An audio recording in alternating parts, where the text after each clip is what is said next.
কটকটীয়া নিৰাপত্তাৰ মাজেৰে যোৰহাট চৰকাৰী উচ্চতৰ মাধ্যমিক বহুমুখী বালক বিদ্যালয়ত ইতিমধ্যে ভোট গণনা আৰম্ভ হৈছে। মোৰ সহযোগে দেখুৱাব কটকটীয়া নিৰাপত্তাৰ মাজেৰে যোৰহাট মৰিয়নি আৰু তিয়ক সমষ্টিৰ ভোট গণনা বৰ্তমান যোৰহাট চৰকাৰী উচ্চতৰ মাধ্যমিক বহুমুখী বালক বিদ্যালয়ত অনুষ্ঠিত হৈ আছে।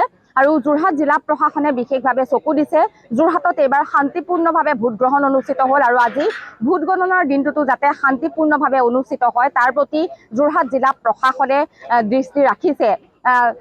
কাউন্টিং ছুপাৰভাইজাৰ আৰু কাউন্টিং এছিষ্টেণ্টসকলক কেইবাদিনীয়া প্ৰশিক্ষণৰ অন্তত আজি এনেদৰে যোৰহাট চৰকাৰী উচ্চতৰ মাধ্যমিক বহুমুখী বালক বিদ্যালয়ত যোৰহাট মৰিয়নি আৰু তিয়ক সমষ্টিৰ ভোট গণনা ইতিমধ্যে আৰম্ভ হৈছে।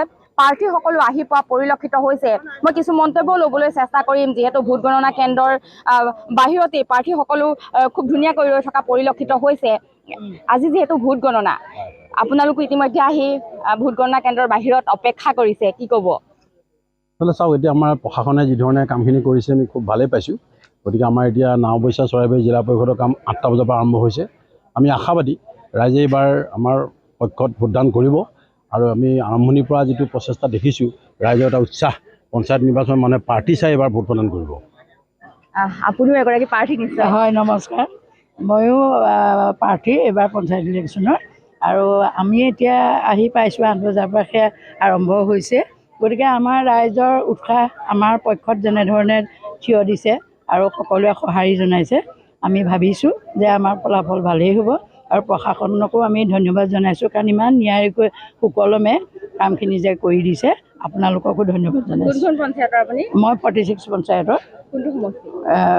আমাৰ তিয়ক বিধানসভা সমষ্টি। আপুনিও এগৰাকী প্ৰাৰ্থী। মই এইবাৰ আঞ্চলিকৰ সদস্য থিয় হৈছোঁ আৰু 46 নং চাৰিঙীয়া গাঁও পঞ্চায়তৰ পৰা। তাৰপিছত আশা কৰিছোঁ ৰাইজৰ মাজত সেৱা সহযোগ কৰি আগবাঢ়ি যাম বুলি, আৰু সেই উদ্দেশ্য মহান উদ্দেশ্য এটা আগত ৰাখিয়ে আগবাঢ়িছোঁ। কি হয় আজি ৰাইজৰ ওপৰত বিশ্বাস, আৰু হয়তো সততাৰে এইখিনি কাম কৰি যাম বুলি আগবাঢ়িছোঁ। আঞ্চলিক পঞ্চায়তৰ সদস্য কোনটো দলৰ পৰা? মই এই অগপ আৰু মিত্ৰজোঁটৰ প্ৰাৰ্থী, বিজেপি আৰু অগপ দুয়োটা দলৰ পৰা প্ৰাৰ্থী হৈ থিয় হৈছোঁ। আশা কৰিছোঁ যাতে মোৰ ফলাফল ভাল হয়, ৰাইজৰ মাজত থাকি নিশ্চয় সেৱা কৰি যাম। কিমান সময়ত আহিলে আজি? আজি আমি 7টা বজাতে পালোহি, কিন্তু সোমাই যোৱা নাই আৰু যাম আৰু এতিয়া সোমাই। মনটো ভালেই লাগিছে ৰাইজৰ মাজত দেখি পেলাই, মানে এনেকুৱা এটা চৰকাৰে দিছে, আমাক সুবিধা দিছে, গতিকে আমি সুবিধা ল'বলৈ আগবাঢ়িছোঁ। হয়, পুৱা 7 বজাৰ পৰাই প্ৰাৰ্থীসকল এনেদৰে ভোট গণনা কেন্দ্ৰৰ বাহিৰত ৰোৱা পৰিলক্ষিত হৈছে। তিয়ক, মৰিয়নি আৰু যোৰহাট বিধানসভা সমষ্টিৰ ভোট গণনা বৰ্তমান যোৰহাট চৰকাৰী উচ্চতৰ মাধ্যমিক বহুমুখী বালক বিদ্যালয়ত অনুষ্ঠিত হৈছে।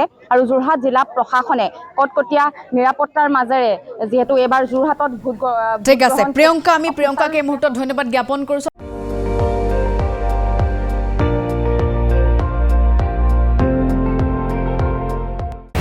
আপুনি চাই আছে ND24, সৰ্বশ্ৰেষ্ঠ নহয় সৰ্বোত্তমৰ দৌৰ।